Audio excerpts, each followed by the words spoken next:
Peuple de Dieu, bonjour. Bonjour tout le monde. Bonjour particulièrement au révérend Docteur Bédibi et révérend, vraiment merci.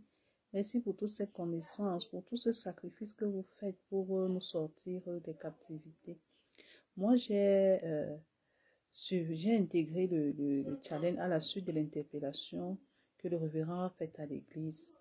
Il nous a annoncé plusieurs semaines qu'il allait débuter un challenge et nous a invités à nous inscrire dans le groupe citoyen céleste. C'est ce que j'ai fait. C'est vrai qu'au départ, je suis venue par curiosité. Je me suis dit, bon, à chaque fois que le révérend a des choses à dire, c'est toujours édifiant, c'est toujours dans le sens de, de, de nous apporter des solutions aux problèmes que nous traversons.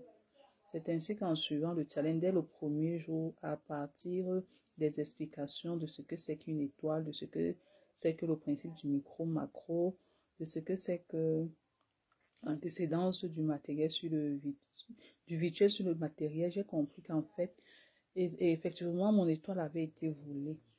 Mon étoile avait été volée et ça, je l'ai ressenti dans le domaine de la prospérité pour ce qui est de l'emploi. Moi, j'ai traversé des situations à chaque fois où j'ai été appelée pour un emploi. Parfois, l'entretien se passe bien, on me confirme même, mais après, on ne m'appelle plus, sans motif.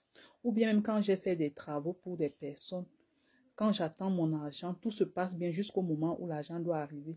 S'il y a toujours des complications, soit on ne paye pas, bref, je ne parlerai même pas de la santé. Donc voilà, après le premier jour, ce qui m'a motivé à continuer à suivre l'enseignement.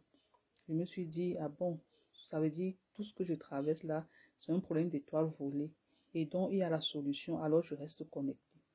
Et c'est comme ça qu'au fil du temps, j'ai appris que on pouvait sortir de telles situations.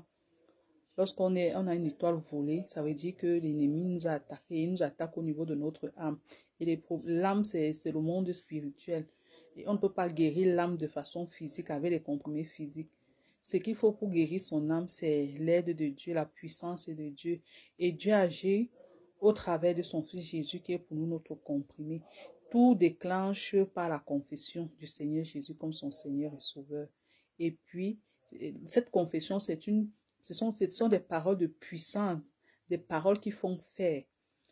Tout commence par là. Lorsqu'on a confessé Christ, on dit déjà à l'ennemi que nous ne lui appartenons plus. Désormais, on a un Seigneur qui dirige nos vies. Vraiment, pour ceux qui hésitent encore, venez même par curiosité. Je suis sûre que vous allez rester par satisfaction.